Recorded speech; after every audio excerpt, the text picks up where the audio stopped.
24 past the hour. Welcome back. Joining us now, former senior partner at Goldman Sachs and chairman of the Robin Hood Foundation, Peter Kiernan. Peter is the author of a new book with a provocative title. Yeah, we'll let you look at it. Becoming China's Blank. And 9 more catastrophes we must avoid. People can read right now a manifesto for the radical center. So, Peter, let me challenge your assertion that we are going to become China's whatever we're going to become, that China is going to rule our destiny. We heard the same thing in 1988, 1999, that America was going to be Japan's granary by the middle of the 21st century.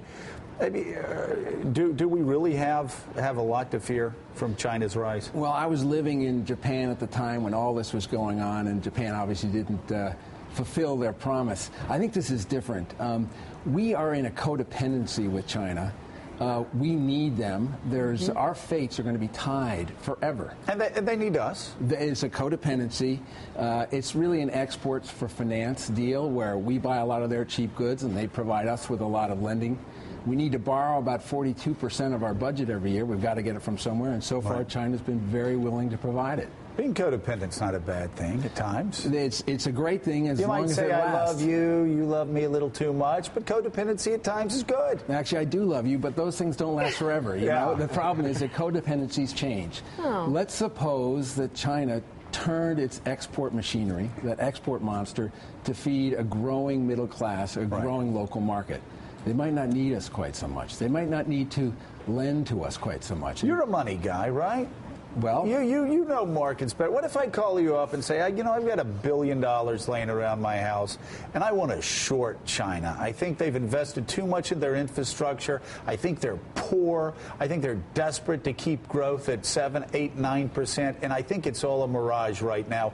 I think the bubble is going to burst in the next 5 years. What would you tell me to do with my $1 billion? Here's what I tell you to do. I would tell you to begin to invest it all around the world, because everybody else in the world recognizes that China is going to be the leading economy. Is it possible that there's going to be a coming bubble in China? Of course. If they make it to be the #1 economy, they'll make it with the most poor, the most elderly, the worst pollution, the worst corruption. They've got a lot of anchors holding them back. But I'll give you an example of why it works. GM struggled back to be the #1 car producer in the world. And they went from way back to 9 million autos. Great for the USA.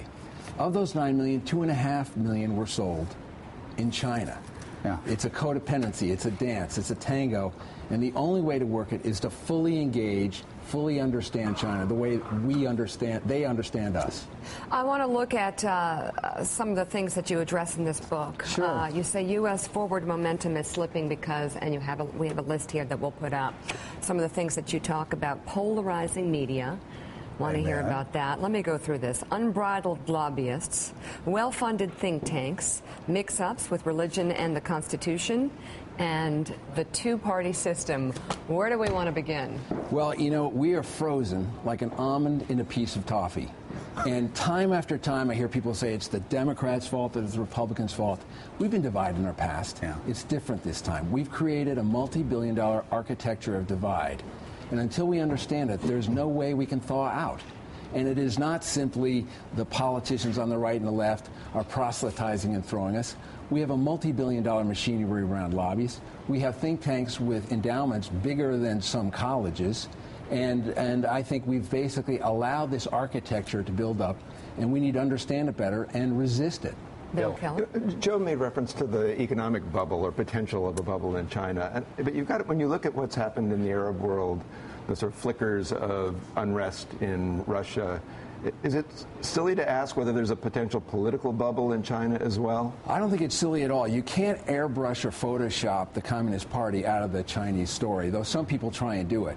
What's changed and what's interesting here is I've been going there since the 70s. The dilemma is, up until 2008, who can be more arrogant than a Wall Street guy? We were so arrogant about the mysterious capital markets and all these issues. And then in 2008, we had our own trials and tribulations, and we went to China on bended knee. Something changed there, something profound. And so when you go and you talk to the 40-something leaders there in the business side, they think something very unusual. They think they understand the capitalism better than we do. They think their managed, controlled, planned economy is a better way to go at the capitalist opportunity than our negotiated, sort of semi-frozen approach. There is no chance that China will grow straight.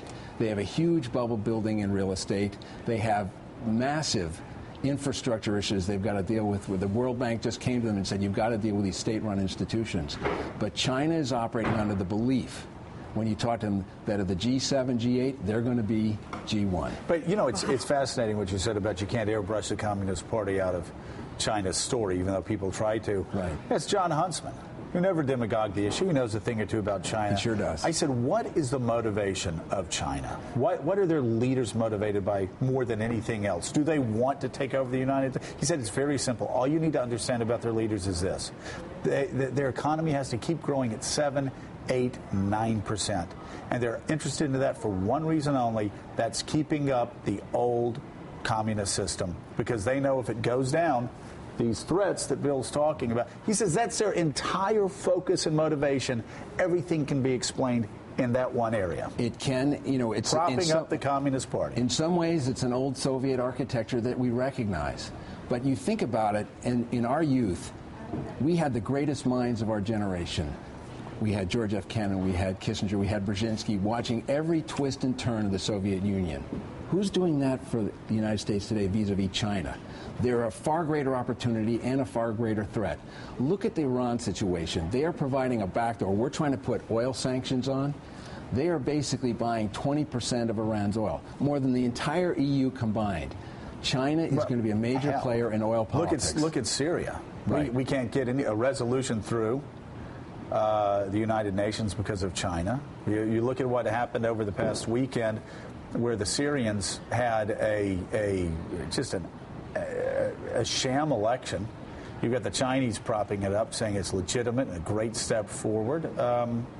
Isn't that one of the greater challenges that even you look at allies people that we've been allies with for 25, 30 years. Well, look at Egypt, for instance. Egypt doesn't need our $3 billion anymore. China would write them a check tomorrow. There's no question. Joe, you're on a question that's going to be asked more and more is, what's up with China? Why won't they go along? We want to put sanctions on Iran. They won't go along with it. Why can't they just let us put these sanctions through? We kind of control the security. We have to get used to, we have to move from being the superpower to a superpower. And that requires a very different way of thinking about how the U.S. interacts with China and some of the other great nations of the world. Where is America's leverage with China that's untapped? Well, I think that the best way to do it is we are fully engaged in this codependency. They are addicted, because they're an export machinery, to our purchase of their cheap goods. All right. Who came up with your title, Peter? Well, I have to say, was it a publisher? It is outside a lot of people's comfort zone, but we need a defibrillator. We're frozen, like we're glaciated in the ice. We need to break it. All right, Well, then, Mika, we need to say the title now that he's talked. We need to say the title so people. This is an important book, and people need to know where to go. Becoming China's Bitch. There you go. And 9 more catastrophes we must avoid. And the other now. catastrophes, again, real concerns: polarizing media, unbridled lobbyists, well-funded think tanks, mix-up with the religion and constitution, unions changing, a lot of things. You look at a lot of things in this book. Well, if we were writing a book about how to lead in uncertain times, you have to prioritize. Right. What are the 20 most important? Boil it down to 10. And those are the ones you fight for. Thank Peter, you so much. Great to see you. Thank So you nice to so see you, much too. for coming Great on to the see show you. this morning. Bill Keller, thank you as well. Thank you, Very Bill. good to have you We back appreciate on. it.